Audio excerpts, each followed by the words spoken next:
ખબર છે મિત્રો, ચંપારણના ખેડૂતો પર વધુ મહેસૂલ અને વેરા નાખવામાં આવતા, જેથી તેમની મુશ્કેલી વધી.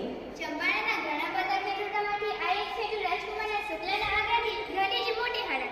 હા, અને ગાંધીને ગતવરૂપ ગણી તાત્કાલિક ચંપારણ છોડી જવા મેજિસ્ટ્રેટે આદેશ પણ આપ્યો હતો.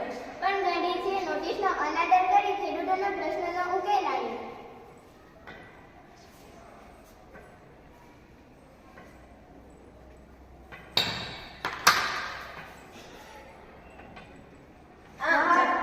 મહાત્મા ગાંધી